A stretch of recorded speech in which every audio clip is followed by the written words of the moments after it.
Welcome to AF Math and Engineering. If you're enjoying our channel, hit the subscribe button and the like button down below, as we're always releasing new content. Enjoy! Hey everyone, welcome back. Fred here, AF Math and Engineering, and welcome to another SAFE video. So this video is going to be on SAFE 2016, and particularly it's going to be a video on punching shear. So just to give you a quick overview of what this video is going to be on.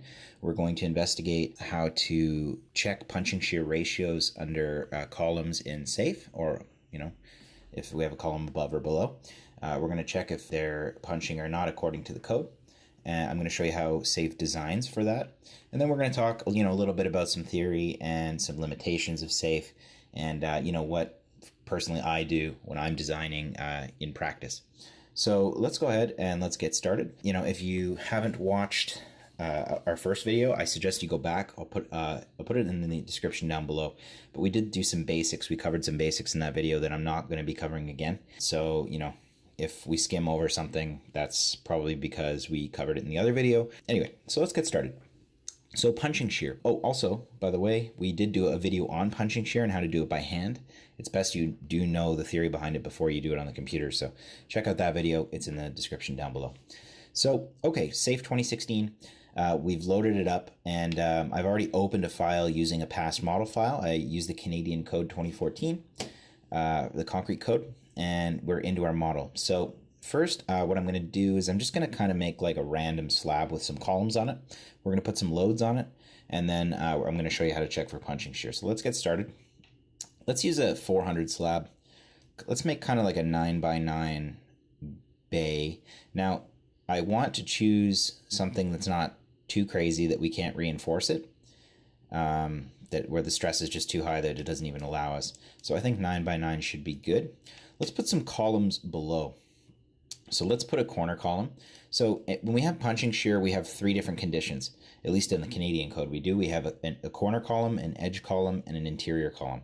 Edge column is usually worse. The unbalanced moment is worse in both X and Y. Edge is worse than interior, but better than corner. Let's place an edge column here. And let's put a column above as well, because columns above and columns below can experience punching shear. Okay, great. Okay, so now we have our model here. As you can see, we have our 3D model. We have our column above, and then we have our columns below. So let's put some loads on here so that we can actually evaluate the punching shear. Let's go ahead and let's put, let's say 2,000 kilonewton dead on this column, and let's go ahead and let's put maybe 300 live. I don't know. I'm just kind of making it up. Also, what we can do is we can let's actually go back. What we can do is we have this size of load for punching shear, and we can just input our dimensions here, and we can tell SAFE what the size of the load is essentially. In this case, we don't really need to do that because we're applying it to a column. It's going to evaluate it based on the column. But for example, if you just put a load somewhere and you didn't have a column there, then you would need to input this. Perfect. Okay, so we have our load on our column above. Let's go ahead and let's put a load on the slab. Let's put something high, but not too high. Let's put 18 kPa dead, and let's say 7.2 kPa live. That should be good to experience punching shear. Okay, so we've kind of made a little slab. I don't really care too much about the dimensions or anything like that. We have corner columns, edge columns, and an interior column that we can check punching shear on, so we can look at all three. And we put a uniform load. Now let's do our meshing. A good rule of thumb, and this came actually directly from the CSI employee that I spoke to, is that it's a good rule of thumb to use a mesh at least the thickness of your plate. So for example, here we have a 400 slab, so we're going to use at least 0.4. You can use less. It's just going to take more computing power. When I have a small slab that I'm checking like this, I usually just do 0.1 or something like that. Something low, so I know I'm going to get accurate results. Okay, and one more thing that we can take a look at before we run this is we can look at our slab properties. Okay, so when we defined our slab, we have a 40 MPa slab with 400 thickness. We checked thick plate. Now, thick plate takes into account shear deformation of the slab. A lot of people think, oh, we just need to click this because it's thick, if we have a pickup slab or something like that. And that's not necessarily true. So this essentially takes into account shear deformation of the slab.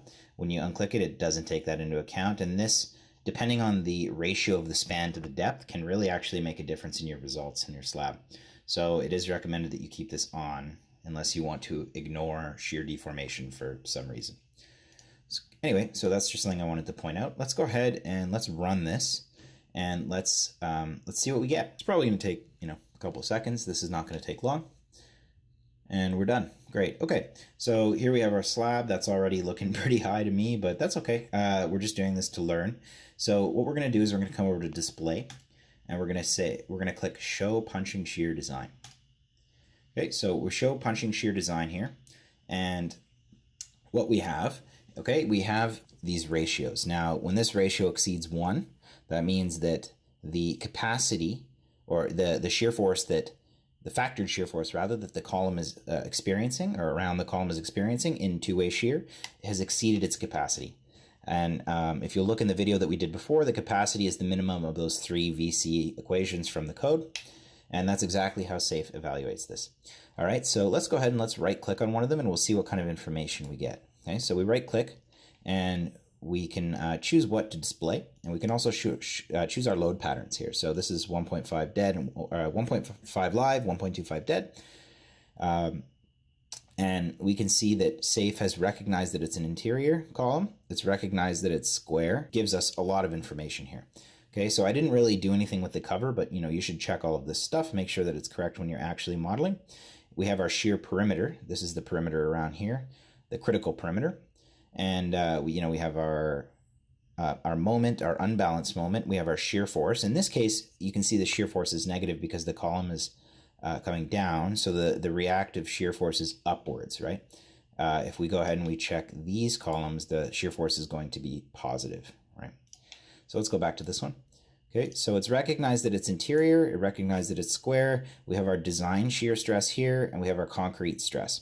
So we also have our punching shear ratio. So this is 0.77 over capacity, which is a lot. So now let's get into design. So now that we've recognized that these all need to be designed for punching shear, let's get SAFE to design them. Now, one note about this is that the code has limits based on what kind of punching shear reinforcement we're going to use and whether or not we can actually use it. For example, if we want to use rebar ties surrounding this column, there's a certain stress in the concrete that the code allows us to use rebar ties.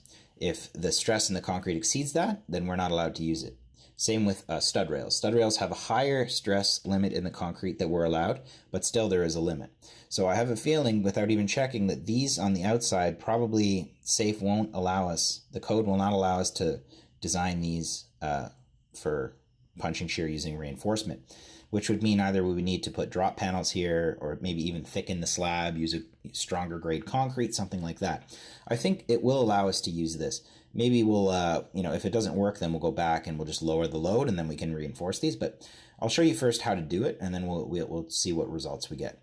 So we're going to highlight all the columns that we want to design. Okay, we're going to go to Design, Punch and Check Overwrites, and right down here where it says Reinforcement Allowed, you're going to go ahead and click Rebar Ties. So we can choose stud rails or rebar ties. Let's try rebar ties first. Put in your yield, your FY. So your yield stress of your steel, which is usually about 400, 413 or something like that for standard rebar. Let's say we're going to reinforce with 15M rebar, and we're going to space them at 100, just as an example. Okay, press OK. It's going to ask if we don't mind if the results are deleted. That's fine. Let's run it again. And now let's check and see what happens. So we're going to show punch and shear design. Interesting. So it hasn't allowed us to design this, but it's allowed us to design these with rebar ties. It's kind of odd, actually, but anyway. So SAFE can be a little bit buggy sometimes, to be honest, when designing shear reinforcement like this, which is why I don't use it personally. I will get this information from Safe, and I'll do it using a spreadsheet or I'll do it by hand. But you know, this is how you do it. Sometimes you get funny results. Like for example, the shear stress here is 3.3 MPa, and over here it's only 2, but it's not allowing us to reinforce this with rebar ties. So it says failed reinforcing, not helpful. So this is actually a good example why sometimes you should not use Safe to design shear reinforcement for punching shear. However, since it's allowed us to do it for this, let's go ahead and let's take a look. So if we come over here, we right click, and we come down to punching reinforcement design. So now what it's telling us is it wants us to provide 7 sets, okay, and 26 bars per set at 100 millimeters. So that's quite a few. 7 sets means 7 rows. So 1 row around the corner of the column is 1 set. And then it wants us to do 7 rows of columns, but it wants 26 legs of 15M per set, which in 400 millimeters we can't even fit. So you would need to play with that spacing. Maybe you need to use 20M rebar. Essentially all it's going to do is just, take what you input and it's going to put it in. So Safe's not the best for designing rebar ties, to be honest. So that's that. One more thing I actually would like to note about this, for example, is that this is a corner column, okay? So this is a corner column, and as we can see, the unbalanced moment is really high, and our perimeter is much smaller. Usually we get worse results from a corner column. However, a lot of the times we have, a thinner slab around here that Safe may use to evaluate what position this is in, and we may choose to model that or not. So that can affect the position of the column, and it can also affect how we design our column. So that's something to keep in mind. Now, let's go ahead and let's try stud rails. Let's just show you how to do it. So we're going to select everything. We're going to go to punching check overwrites. Now we're going to go to stud rails. Okay, so we're going to go to stud rails. Let's use the same information here. We're going to rerun it, and let's see what we get. Cool, so now actually Safe has allowed us to design all of these with stud rails, because the reason for this is that stud rails have a higher stress limit in the code, what we're allowed to use. Now, it also in the code for rebar ties and for stud rails, there is kind of a border around the column in which we need to extend shear reinforcement to, and it's a formula. It's based on F prime C and phi C and all that stuff. And there's a factor, I think it's like 0.83 or something like that we need to multiply by. And let's just click on one of them and we'll take a look. Okay, so for this corner column, we're being told to use 15 studs, 6 rails, and 19 studs per rail at spacing of 100, which means that it wants us to extend the stud rails 1.9 meters from the face of the column, essentially. Now, if we go ahead and we click on show slab stresses, okay, we're going to go to our load combination that we're designing for. And what you can do here, okay, is you can, for minimum, you can put in the code limit for stress. So for example, let's say it's 0.87 MPa, I don't know. And for maximum, let's say 5 MPa. So we're going to come here, we're going to go to stresses, okay, top face, or you can check bottom as well. And we're going to go to S max V, okay, so the max shear. And we're going to apply. And what we can see is we have these stress concentrations, the maximum shear stress around the column. And what's going to happen, okay, is that, I believe it was this one that we clicked on, but regardless, Safe is going to pretty much extend it to the code limit. And if you put the contour, the minimum contour as your code limit, you'll see that where this contour starts essentially is how far Safe is extending it. And it's always the same. And it's a good way to check to see if Safe is actually doing, what you expect it to do. So that's a little trick that I use sometimes just to check that my results are correct. Now, one of the drawbacks as well with designing for stud rails in Safe is that usually in the industry, stud rails come from a certain company. Decon is a popular one, but Decon specifically have certain types of products that, they supply. For example, they may have a certain type of stud, the certain thickness of the stud rail, and, a certain width, and how many studs are in per rail. So if you go ahead and you just specify whatever Safe is telling you, those stud rails may not even exist when you go to actually, or when the developer goes to actually purchase them. So, once again, this isn't the best thing to use for stud rails, in my opinion, unless they're going to weld them themselves on site.